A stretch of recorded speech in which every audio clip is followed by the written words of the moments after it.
Welcome to Live Daf, your online Daf Yomi Shir.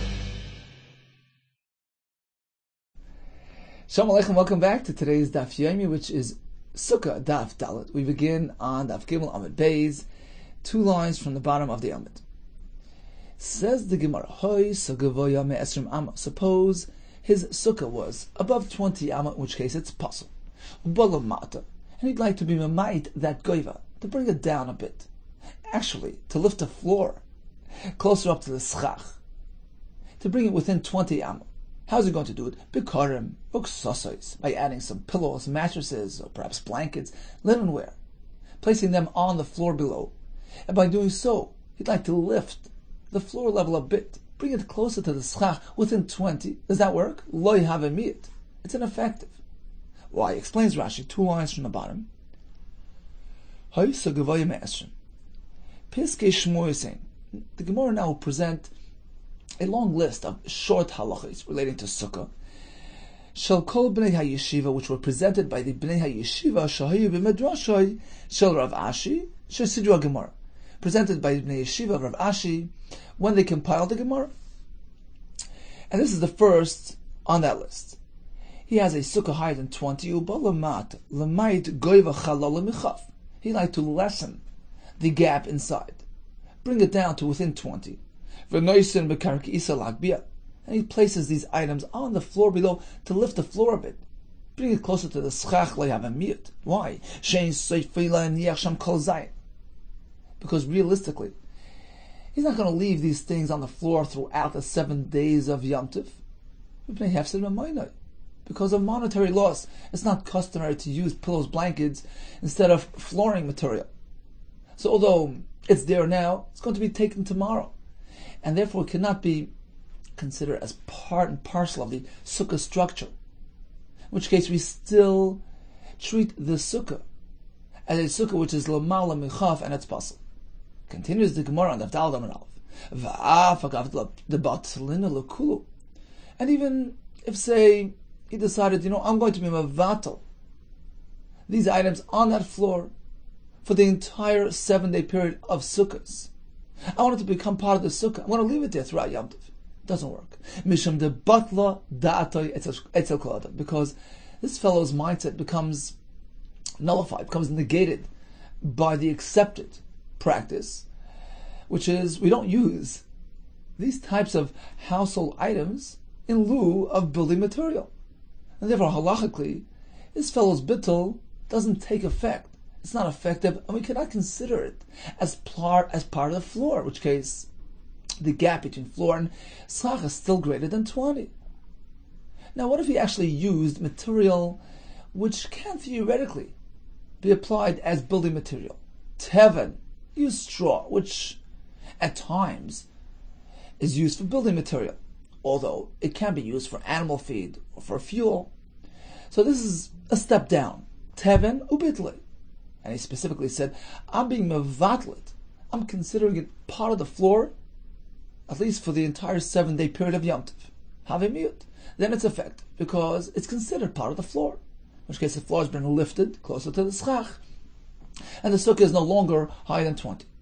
So that's by Teven, which has a building potential, the koshkein offer, and certainly earth, which is closer in nature to the floor of the sukkah. It's truly building material. Offer bitloi. If he put some offer there to lift the level of the ground, and he was mevatlet, of course it works. And now the sukkah is kosher. How about in the following case? He didn't actually say, I'm being mevatlet. Rashi learns bitloi means bepiv l'shiva. I'm being mevatlet. He's expressing the bittul verbally for the entire 7 days. What if he didn't do that? It's just assumptions. It's an unknown. Teven, if you put some hay there, ve'ein osed lefanois. So you didn't specifically say I'm mevatlet, but we know for a fact that he is not planning on removing it. He's not going to use it throughout the 7 days. Does that work? Does that become part of the floor? You see, on the one hand, he didn't say bittul. On the other hand, we have potential building material placed there, teven. It's lower in value than karim uksasais. It makes sense that it can be considered part of the sukkah. So, what's the halacha here? Or, in the case of the offer, he has dirt lying there. Again, He didn't express bittul. He didn't express his intention. Stam, it's totally unknown. We don't know whether or not he'll need it throughout Yom Tov. So we have two question marks. Number one, in the case of Tevin, which is lower in value than Karim Uksasis, it can potentially be employed as building material. Problem is, he didn't say anything. We know that he doesn't plan on removing it. So what is the halacha there? Do we say that circumstantially this Tevin becomes part of the sukkah, since we know that by default it's going to remain there throughout sukkahs, and we could consider it as part of the structure? Likewise, in the case of Afar, which is even a step lower, it's even lower in value and is primarily designated for building material use. In this case, even by a stam, even when it's just unknown, perhaps it could become batal. So stam is really a step down from ein asad lafanoise, which means we know he's not going to remove it. He didn't say, but we know he's not going to remove it. Stam is an unknown. We have no idea what his plans are. But the fact is, it's afar, which is the floor material. So it's by very essence, perhaps it's batal, as long as it's there. So what happens in these cases? Says the Gemara, actually it's machlokes, whether or not we consider the tevin and the afar in these cases as part of the floor. Machlokes, Rabbi Yossi, Rabbanan. Rabbi Yossi holds it's batal, Rabbanan hold no, it's not batal. This is not as we find in a Mishnah, which is actually discussing halachas of Tuma v'Tahara. Ba yishim al-ohu tevin oitzreris, a room filled with hay or pebbles, which were piled up on top of a kazayas of a mace, which is matami be'oil. Now, if there's a empty airspace on top of the kazayas of the mace, between the kazayas and the ceiling above it, then that ceiling constitutes an oil over the mace, in which case the tumas hamace only extends upward until that ceiling and not beyond it, because it's sort of blocked in by that oil. That's only provided there's a halal of at least a tefach, a gap, an airspace between the tumah and the ceiling above it, and the oil hovering above the tumah. But suppose we have a tumah which is totally suffocated, it's buried beneath a pile of tevin or tzroiros. In this case, there is no halal above the tumah, and the tumah just breaks right through it. It's called tumah ritzutza. It just protrudes right through the blockage and goes straight up. And anybody who happens to be directly above that line of tumah becomes tummy. So we have a bias which was totally filled with tevin or tzroiros from floor to ceiling, and beneath the tevin or tzroiros we have a kazayas of mace. The question is, should we consider this house as completely blocked and filled, in which case there's no gap between tumah and oil, there's no halal, there's no empty space, in which case the suffocated tumah just breaks right through everything, goes all the way up to the rakia? Or shall we say the house itself has empty space, it happens to be filled with these substances, tevin and tzroiros, which sooner or later might be removed, in which case we consider the house as being technically, halachically, empty, and the tumah will only spread until the ceiling above it, which constitutes an oil. So which way is it? If this fellow was mavatal the material into the home, I'm leaving it there, I'm being mavatal it, then it's batal, in which case we view the room as though it's totally filled up and there's no tumas oil. Rather, the tumah buried beneath this material just breaks right through it. Tumah ritzutza oila ad l'ruki. We have a diak from this Mishnah. Bitlay in. Apparently, only because he did bitl do we consider it as part of the structure. Loy bitlay loy, but if he hadn't been mavatal, the tevin tzroiros into the home, it's not considered as part of the bias, in which case we consider the home as though it's empty. And the tumah just extends until the ceiling and no more. So that's the Tanakam. That's the Rabbanan. Even by tevin, by tzroiros, you have to be mavatal it for it to be considered part of the structure. Tani Allah, and we learned in a brisa on this Mishnah. Rabbi Yossi, I disagree. Tevin and afar, these things are natural building materials, and therefore, even without a bittul, it can be considered part of the structure. For instance, teven, which potentially can be used for building material, in a case where we know with certainty that he doesn't plan on removing it from that home, it's batal, even without a verbal bittul. By circumstance of its nature, the fact that it's teven, it can be considered building material because it so happens to be it's going to stay there. Harihu, it has the same halacha as ka'afar stam, as dirt, which is even more regarded as building material, in which case, even if it's just unknown, we don't know whether or not he plans on removing it, we say both these things.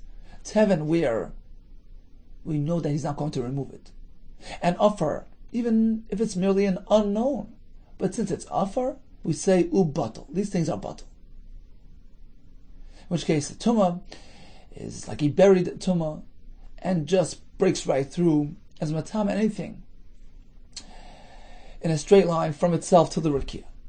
However, says Rabbi Yossi, in a case where we know he's going to remove it, then you can't consider it to be part of the house. Offer of asr l'fanoisei. But in a case where it's offer, but we know he's going to remove it, sooner or later, hariyuka stam teven v'lei batal. In this case, it's not batal, and it's equated to teven stam. Hey, where it's unknown, his plans are undefined. V'lei batal, it's not batal in that case. So only when we have reason to believe that it's batal, for instance, hey, which we know is going to remain in place. So even though there wasn't an explicit bittul, but circumstantially we know it's going to remain here, it becomes batal, becomes part of the floor, becomes part of the home. And that's like offer, which is even a step lower. It's just offer. In that case, even if it's stam, we have no indication one way or the other whether or not he plans on leaving it there. In both cases, it's batal. But, says Rabbi Yossi, I would agree. In a case where it's teven stam, hey, which is undefined, we don't know what he plans on doing with it. In that case, it can't be batal because perhaps he's going to use it for animal feed or for other purposes. That's not batal. That's like by offer, well, we know he's going to remove the offer, in which case we can't consider it as part of the structure because it's just here temporarily, awaiting future use. Says the Gemara. Likewise, by the sukkah gvoilam ala ma'esrim. So if you put the karam k'sasais on the floor below, it's not batal in either case, even if he specifically expressed bittul. Batla data itzil kol adam. By virtue of the value of that material, bittul cannot take effect. But in a case where he has teven or offer, so if it was mevatlet, of course it works. But suppose there was no bittul, then that depends on the machlekes between Rabbi Yossi and the Rabban. So let's just summarize the machlekes. Okay, so we spoke about bittul with respect to sukkah, with respect to tumah, karam ksaseh certainly doesn't work. What about teven, hay, or offer, or dirt? Let's go down the line. In the case where it's asr l'fanoisei, he plans on removing these items, in all cases, there's no bittul. What about if it's stam, undefined, his plans are unknown? So if it's teven, all agree it's not batal because teven has other uses. Perhaps it's going to be used as animal feed, as fuel. Who says we should consider it as part of the floor? But in the case of offer, where by its very nature, we can't consider it as part of the floor. It's just naturally something which gravitates to the floor. It's considered part of the structure. In that case, we have machlokes. Rabbanan say, no. It's never batal until you mevatl it. Rabbi Yossi says, it's automatically batal. What about in a case where we know that he's not going to remove this item? Ein asr l'fanoisei. So by both teven or afar, Rav machlokes. Rabbanan say, it cannot be a bittul unless he's mevatl beferish. Rabbi Yossi says, no. If it's ein asr l'fanoisei, we consider these things as part of the structure. And certainly all agree in a case where he's mevatl beferish, that bittul takes effect. And we consider the teven v'kash part and parcel of the bayis, or in our case, part and parcel of the sukkah, in which case he's now lifted the floor to within striking range of that schach, and the sukkah is kosher. Continues the Gemara. We have many more halachas to discuss. Suppose the sukkah was higher than 20. We have some low-hanging leaves and branches within 20 am. Is that going to lessen the height? Is that going to be machshir the sukkah? It depends how many leaves you have. If the shade created by those low-hanging branches and leaves is greater than the sunlight which is allowed through them, then those leaves, those low-hanging branches, can be considered your schach. They're creating more shade than sunlight, in which case you could just ignore the schach which is above range and just use those branches and leaves which are within 20 am. But if they cannot generate more shade than sunlight, then independently they can't be used. You need to use a schach which is above 20, which is possible. What about the opposite case? You have a sukkah which is 10 tfachim high, proper height, but we have some branches hanging into the 10 tfachim. What happens now? Rabbi figured, let's just compare the same formula, this time in the reverse. Those low-hanging leaves produce more sunlight and shade, then we don't have to reckon with them. They're not considered schach, in which case they don't interfere with your sukkah. We could just ignore them. And you have a proper sukkah, 10 tfachim high. Amalei Rava. Rava responds to Abaye, I realize that technically speaking, you're right. Halachically speaking, these low-hanging branches are not really considered schach because they're not producing enough shade. But we have another problem. This sukkah is not really livable. It's uninhabitable. We have branches hanging within the 10 tefach area. One doesn't live in a dirasrucha, a place which is not really suitable for a dwelling. So on account of that problem, the sukkah would be possible. Some say it's only chatchila. In any case, you can't say it's a sukkah ksher. Continues the Gemara. Suppose you have a tall sukkah, above 20, and he'd like to lessen the height by doing the following. He built a platform, a sturdy platform within the sukkah, in order to lift the ground of the sukkah closer to the schach. Where did he place the itztaba? So you'll notice the first diagram, the Gemara, that's the one of itztaba be'emtza. So we have a wall on the right, wall on the left, and a wall on the far side, 3 walls. And the itztaba has been built alongside the far wall, al pnei kula, running along that wall, all the way from the right side of the sukkah to the left. And that platform is large enough to be considered a shear of sukkah, 7 by 7 tefach. And it has 3 walls, because we have 3 walls surrounding it. Ksher. So the sukkah is kosher. Rashi has a chiddush. Not only is the surface on the itztaba kosher, because it's within 20 of the schach, it has 3 walls. Even the rest of the sukkah, the part that's off the platform, which is technically more than 20 amma to schach, is also kosher. Rashi says it's an extension of the sukkah kshera, and it's all kosher. The Ran disagrees. He says that's not considered the halacha of pesel hayitzim in sukkah discussed in the Gemara later on, Daf Yotes. In this case, only the portion above the itztaba, which is within 20 amma to the schach, is kosher. Says the Gemara, what about uminat sad? If you built the itztaba off to the side, as described in the next diagram in the Gemara. So we have wall on the right, wall on the left, wall on the back, and the itztaba is running alongside the right wall and meeting the back wall as well. So the itztaba lifts the floor to within 20 of the schach. The problem is, he only has 2 walls. A sukkah needs at least 3 walls. So what's halach? Im yesh mitzvas itztaba lekoisel dalad amas psula. If the distance between the lip, the edge of the platform, to the far wall is 4 amos, that's too far to connect, and it's possible because the itztaba only has 2 walls. However, pachas me'arba amos kshera. If the distance between the itztaba and the far wall is less than 4 amos, it's kosher. Why is it kosher? We apply the concept of doifen akuma, bent wall. Let's take a look at Rashi, who explains this for us. 12 lines from the bottom. Says Rashi in Divrei Maskal min Atzad, Kigoyin im bana itztaba al pnei echad doifen atzadim. He built his platform alongside one of the walls. Im yesh mitzvas itztaba v'lekoisel hasheni, sherichike mimenu da'al damis. If the distance between itztaba and the far wall is 4 amos, psul dalei hochshru be'itztaba zu ela shtei tfanis, because we only have 2 good walls next to the itztaba.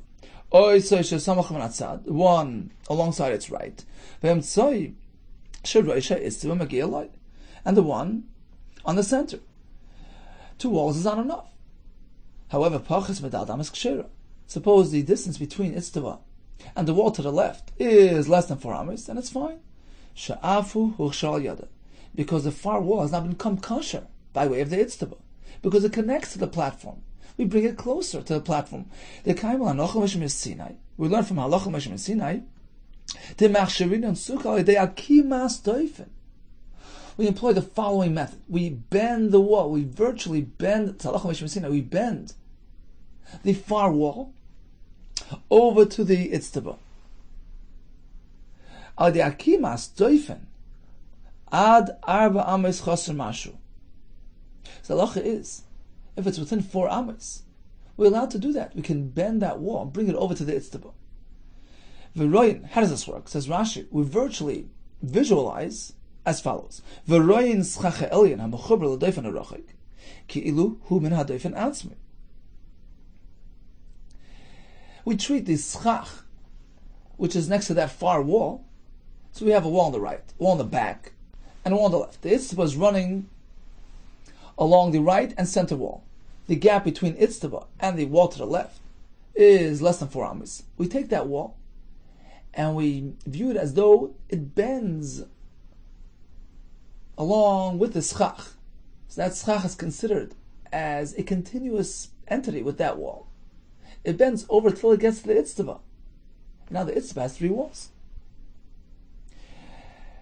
V'okum adz keneged svas ha'Itztaba.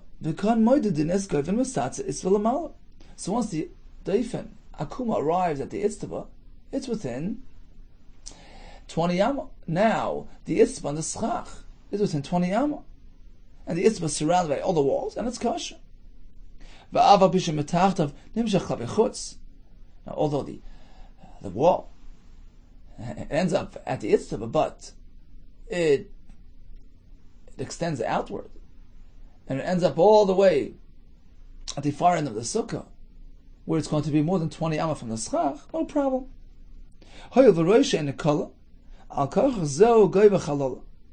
Since we don't consider it as though it ends there, the roisha, the top part of that doifen, of that wall, continues on through the SUKKAH all the way to the itztaba, so we view it as though it's here.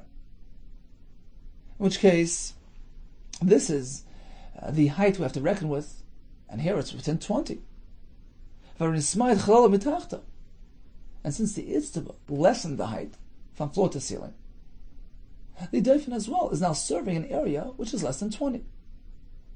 So again, in case we had a wall on the right, wall on the left, wall on the back, he built the itztaba alongside one of the walls, so it has 2 walls to speak for it, but the 3rd wall is beyond.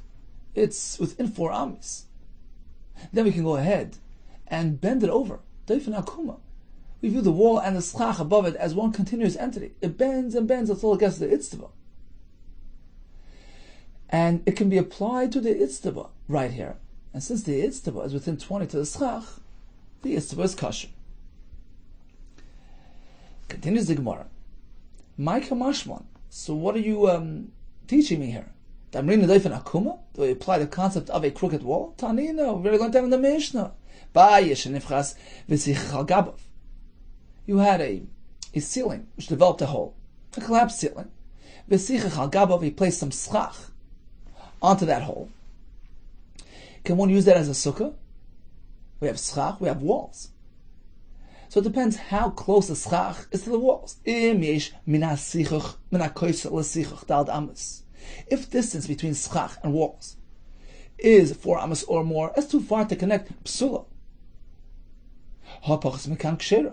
But if it's less than 4 amos, you can view the walls of that home as though they bend and are considered one continuous entity with the ceiling until they reach the SUKKAH.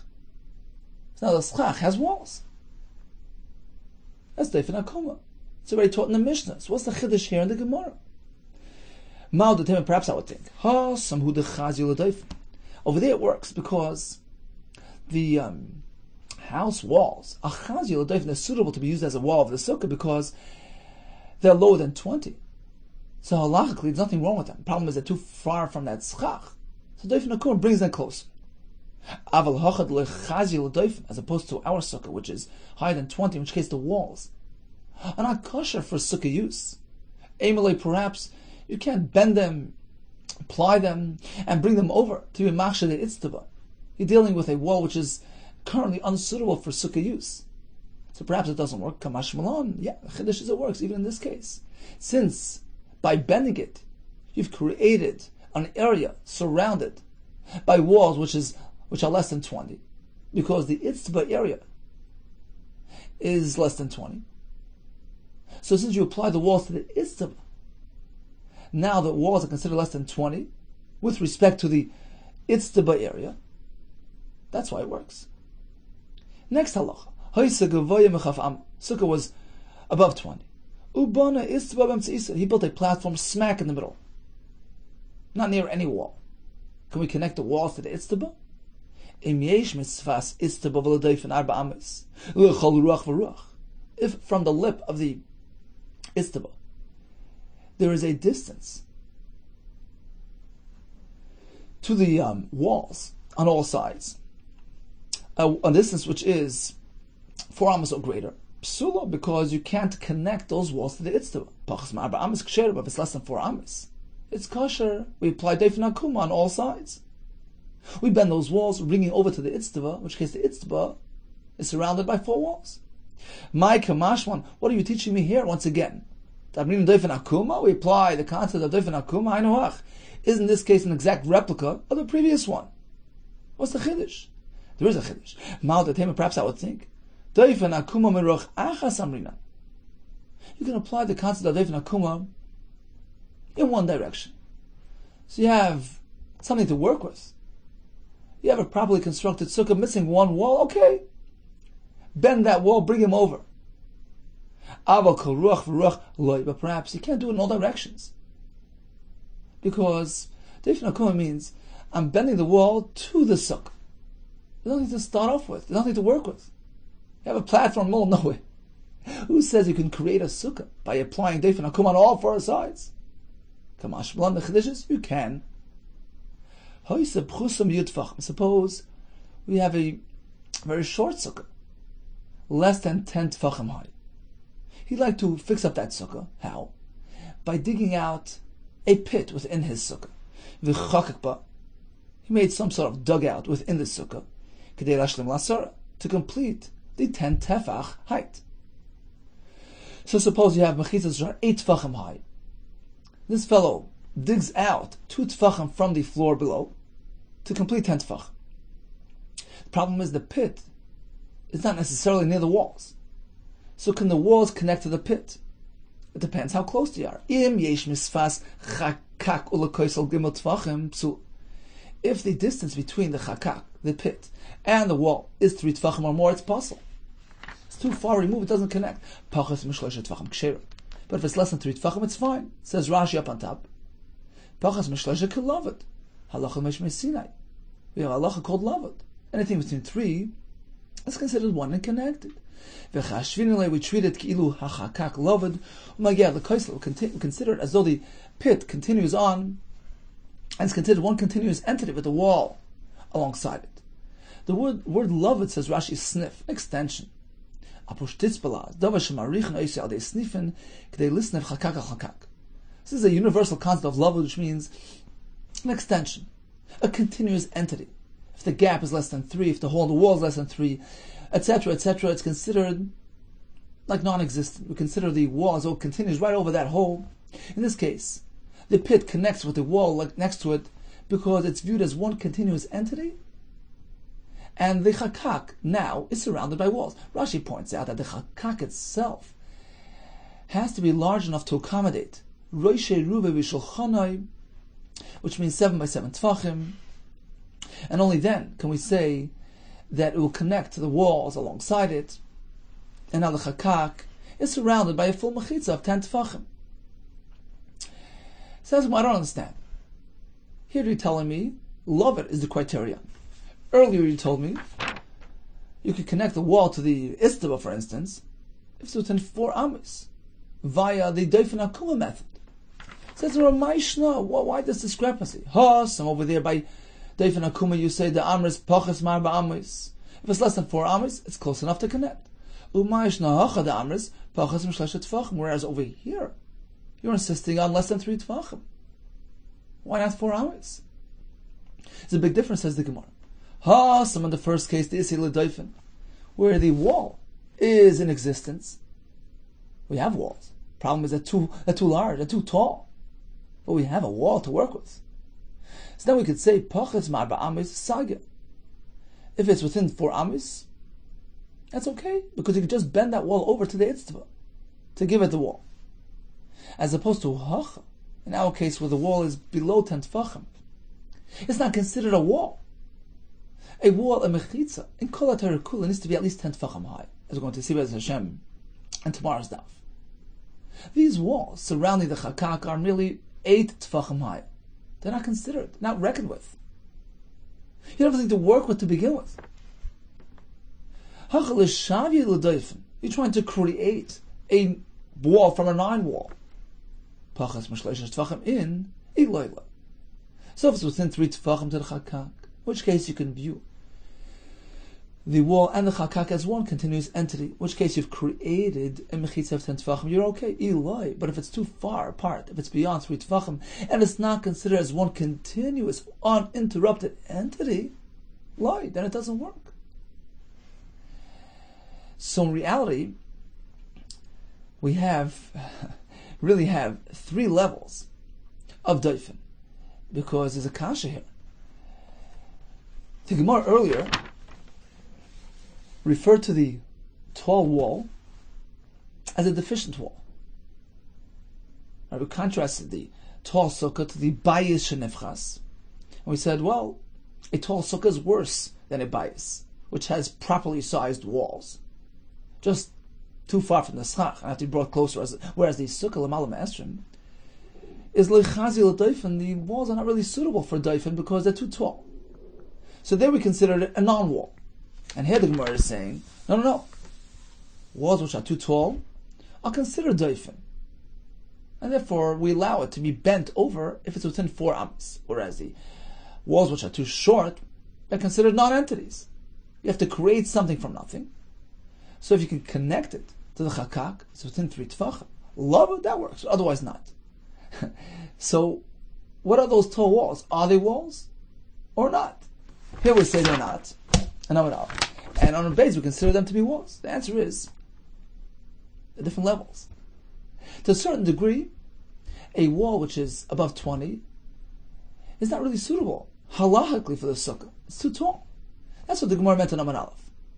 In contrast to the kaisli habayis, which are properly sized and right for sukkah as is, the tall sukkah's walls are not.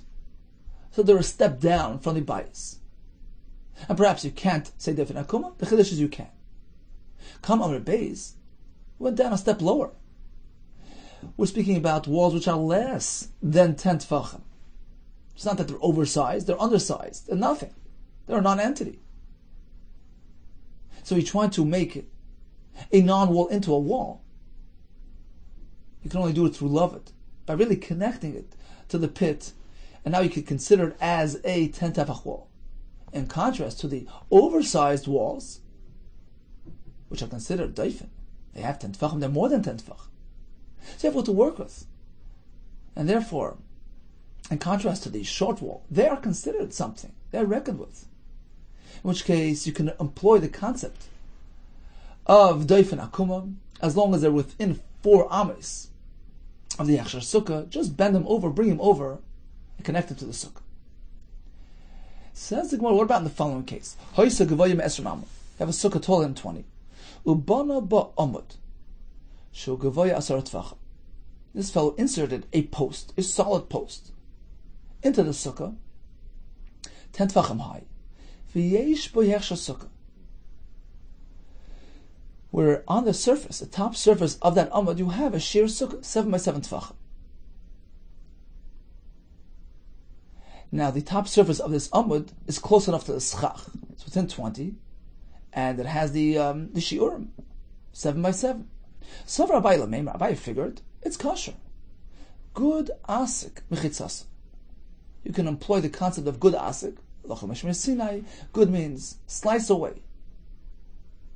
Slice away these sides of the amud. Imagine as if you're slicing off the outer layer, the outer surface of the post. Good. Asik. Lift it up. Mechitzasa. And create the mechitzas around the top. Rav Chaim Brisker explains that the way it works is as follows. We have a mechitza separating oneself from Rishus Rabbim. You've created an enclosure. You've separated yourself from the street. You've created a Rishus HaYachad. Says Reb Chaim. In the case of an amud, you've done the same thing. You're sitting on top of a post which is lifted 10 tefach off the ground. You've separated yourself. You've created a havdalah between yourself and the street. That's also considered a Rishus HaYachad. So when we say good asik mechitzasa, it's a concept. We mean to say that we view the area on top of the post as though it's surrounded by mechitzas, it's protected in its own enclave, because he's lifted 10 off the ground. That's a lochel mishmesina, of course, but the concept is separation. Being lifted, being muvdal, is that as though you're being surrounded and protected by mechitzas. That's a halacha that we apply by Shabbos. On top of that post is considered Rishus HaYachad. This is Abaye. Same thing regarding Sukkah. Let's consider the area on top of that post as though it's surrounded by mechitzas. And since it's within 20 to the SUKKAH, that surface is kosher to be used for a Sukkah. Amalei Rava, no, you can't do that. Sukkah is very, very different than Shabbos. By Shabbos, all you're trying to do is accomplish a separation. That's considered a separation. But by Sukkah, you need to create a place of dwelling in Malkum Dir. You have to feel it. You have to see the walls. But in mechitzas hanikaris, you need recognizable, visible, tangible mechitzas surrounding your Sukkah. You're creating a new entity. You're creating an environment. A Sukkah. Veleka, here you don't have it. Therefore, says Rav, in this case, it would be possible. So let's just summarize all the halachas that we learned. In the following cases, the Sukkah would be kosher. So we have 5 cases involving a Sukkah above 20. In the first case, you have some hutzin, branches, low-hanging branches within 20. Could that be used to be mamayit the height of the Sukkah? Well, if those branches are plentiful, they're shade-creating branches, certainly then the Sukkah is fine. In the case we built an itztaba alongside the middle wall, that itztaba was now surrounded by 3 sides with walls, the Sukkah is kosher. And itztaba off to the side, and it's within 4 amis of that wall to the distance, then we bend that wall over through doifen akuma, we connect it to the itztaba, and it's kosher. If the itztaba is smack in the middle of the Sukkah, nowhere near any of the walls, so it's within 4 amis to the walls in all directions, once again, we can apply doifen akuma, and the Sukkah is kosher. If the Sukkah was shorter than 10 tefachim, and he built a chakak in the middle of this Sukkah to complete the shear, if it's within 3 tefachim to the walls, the Sukkah is kosher. We have 2 cases which were discussed by Abaye and Rava. We have a Sukkah which is 10 tefachim high, and there's some hutzin protruding downward into the 10 tefach living quarters. and those chutzin are insignificant. They're not really shade creators. Abaye figured it's kosher. Says Rava, it's a divrei shrucha and it's possible.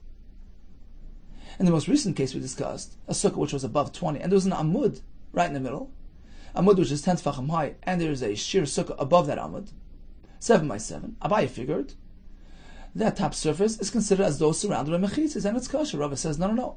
By sukkah you need visible mechitzas to create your sukkah. These are virtual mechitzas. You can't create a sukkah by doing so. Continues the Gemara, Tana Rabbana Noatz Arba Kundesin. Suppose he positioned 4 poles, 4 beams on the ground, V'sich al Gabon, and added SUKKAH onto those poles. We have no walls, just 1 pole in each corner. Rabbi Yaakov Machshir, he said it's fine. We consider it as though it's a kosher sukkah.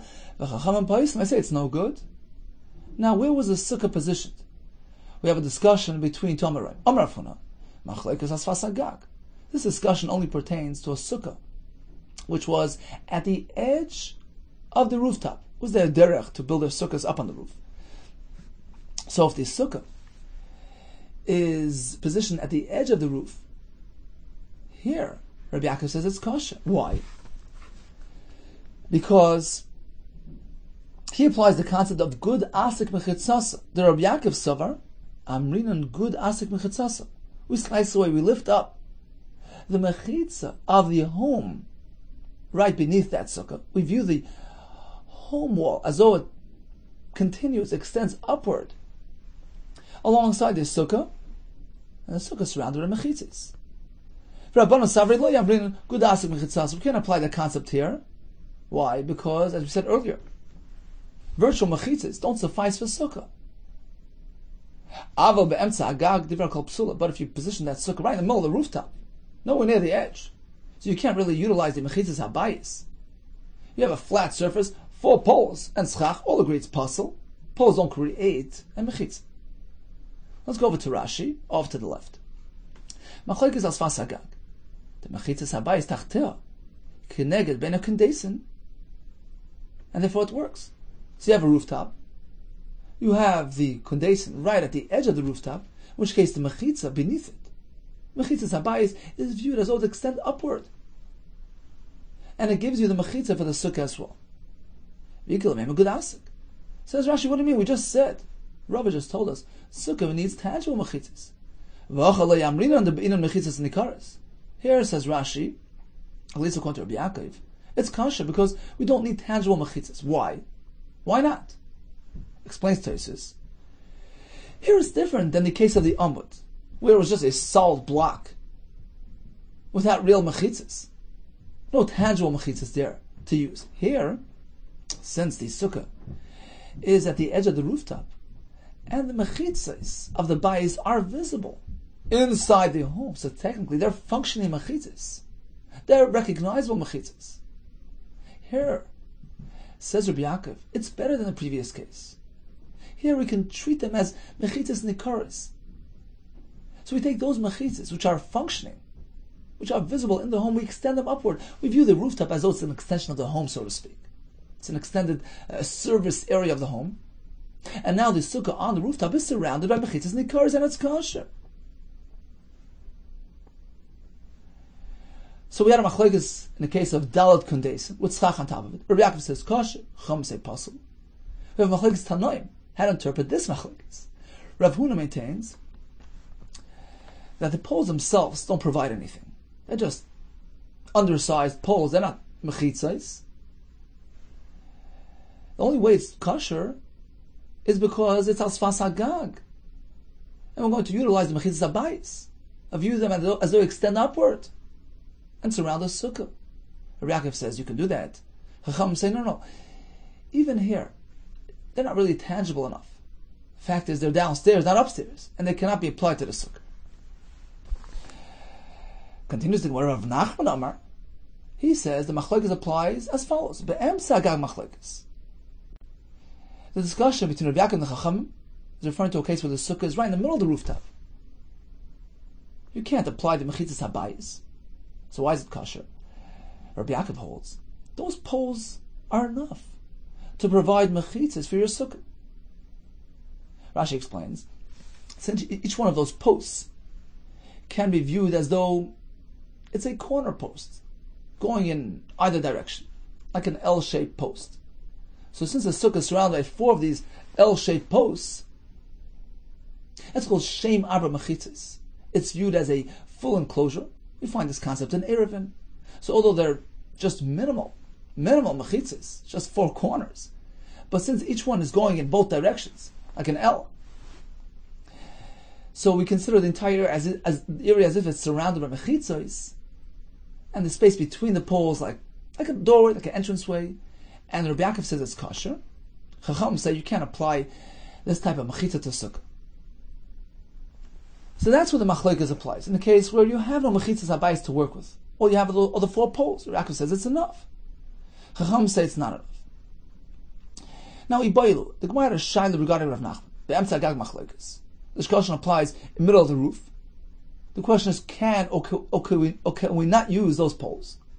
But if it's at the end of the roof, or at the edge, near the mechitzas habayis, perhaps according to Rav Nachman's view of things, all would agree, even the Chacham would agree it's kosher because you can go ahead and extend the mechitzas habayis upward and consider it to be part of the sukkah.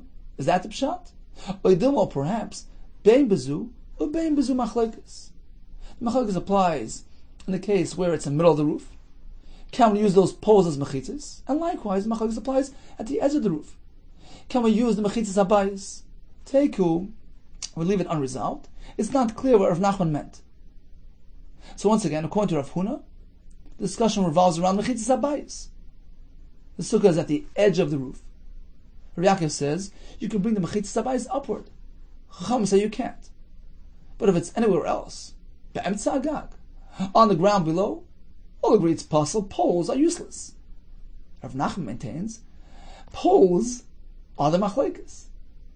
Rabbi Yaakov maintains you can use the poles as mechitzas. Chacham say it's insufficient. We're unsure, according to Rav Nachman, what their opinion would be regarding mechitzas habayis. Perhaps even the Rabbanan would agree. If it's in a place where you can use mechitzas habayis, it's kosher. We're not sure. Maybe we're going to have a kasha from our Brisa and Rav Huna. The Brisa will clearly tell us that according to Rabbi Yaakov, you can use the poles. It's not because the mechitzas habayis are providing. Even if you can't use mechitzas habayis, poles enough are sufficient. Not dal kondesin ba'aretz. He planted the 4 poles, middle of the ground, with schach on top. Rabbi Yaakov machshir, Chacham and Pa'islan. Says the Gemara of Aretz, Tike Emtza Gagdami. Eretz is just plain flat surface. It's like the middle of the roof. Become machshir Rabbi Yaakov. Rabbi Yaakov says it's kosher. To yufta the Rav Huna to yufta. This is a kasha, a refutation of Rav Huna. It's pretty clear.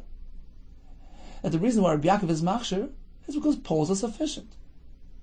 Says the Gemara, can we ask another kasha on Rav Huna as well? Rav Huna maintained that when it's al svas agag, where you're going to try to use the mechitzas habayis, we have machlokes. So Chacham say you can't use it. Perhaps this price will disprove that point as well. Not only is it going to prove to us, not only did it prove to us that the discussion revolves around using poles. Rabbi Yaakov says good, Chacham say no good. That in itself was one kasha of Rav Huna who didn't agree with this concept of using poles. Void, additionally, it would seem from the Brisa be'emtza who the pligi. Machlokes only applies in the middle of the roof, where you're trying to use the poles. That's where Yaakov says it's good. Chacham say no. Aval asfas hagag divrei kol ksher. But we have a deal from here, apparently. If it's anywhere else, if it's asfas hagag where you can use the mechitzas habayis to surround your sukkah, all agree it's fine.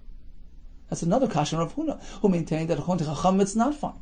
Leimati have it yufted Rav Huna b'tarati. Perhaps we have a double kasha of Huna. A, we see clearly that poles alone are sufficient according to Rabbi Yaakov. And B, perhaps in a case where mechitzas habayis are applicable, even the Chacham agree that's fine. Whereas Rav Huna maintains poles are never enough according to anybody, and mechitzas habayis are not good according to Rabbanon. Rav Huna will respond, I understand that the first kasha was a strong kasha. You've proven to me that poles are good according to Rav Nachman. Okay, I agree with that. That's a good kasha. But I disagree regarding the second kasha. You know what, perhaps, even when it's at the edge of the rooftop, Chacham would say it's no good. Pligi be'emtza agag. The machlokes applies in the middle of the roof, whether or not poles are good. V'odin al sfas agag. The same machlokes, or similar machlokes, would apply to the edge of the roof. But the Chacham would say you cannot use the mechitzas habayis, just as I had maintained. Why then does the Brisa present the machlokes as discussing be'emtza agag, which would perhaps imply that when it's al sfas agag and you have the mechitzas habayis, it's good l'kuli alma? No. Perhaps even al sfas agag, it's a problem. The reason why we discussed be'emtza because that's a greater chiddush according to Rabbi Yaakov. Lo idea koicha de Rabbi Yaakov. He's trying to highlight the chiddush of Rabbi Yaakov. Da afilu be'emtza agag. Even mid-roof, he's okay with it because poles are considered mechitzas. So in summary, we had a case where he was knots 4 poles and he put SUKKAH on top of it. Rabbi Yaakov says it's fine. Chacham say it's possible. Rav Huda's approach was that the machlokes applies b'sfas agag, where you can apply the mechitzas habayis for that sukkah. Rabbi Yaakov says, good asik mechitzasa, just lift the mechitzas habayis upward. Chacham say you can't do that because it's not visible, it's not tangible enough in the sukkah. But if it's be'emtza agag, we don't have the mechitzas habayis to help you. All agree it's possible. Poles, they're not sufficient mechitzas. Rav Nachman maintains the machlokes is whether poles are sufficient mechitzas. Be'emtza agag machlokes. Rabbi Yaakov says it's kosher. Chacham say it's possible. What about if it's at the edge of the roof? Certainly Rabbi Yaakov would say it's kosher. Around the Chachamim, we had a shayla. Tan Rabbanan knots arbo kundesen ba'aretz. Here's the halach. So he planted 4 of these poles ba'aretz. V'sichich al gaban, put SUKKAH on top of it. Rabbi Yaakov omer, it's fine. Royin, we visualize. We evaluate the thickness of those posts. Kol she'ilu yechakeku. Suppose we're speaking about even round posts. If there's enough material on those posts that should you choose to even out the roundness, the curvature, kol she'ilu yechakeku v'yecholku, and then carve out the middle to create an L-shaped post facing in 2 directions. V'yesh ben tefach lekan, v'tefach lekan. So after carving, theoretically, it would leave over enough post material to have a tefach facing in either direction. And so each one of those 4 corners will have a tefach facing in either direction. Halachically, we treat them as a djumad. Diyai means 2, mad is like an amud, a double post. So each corner is like a double post facing in either direction.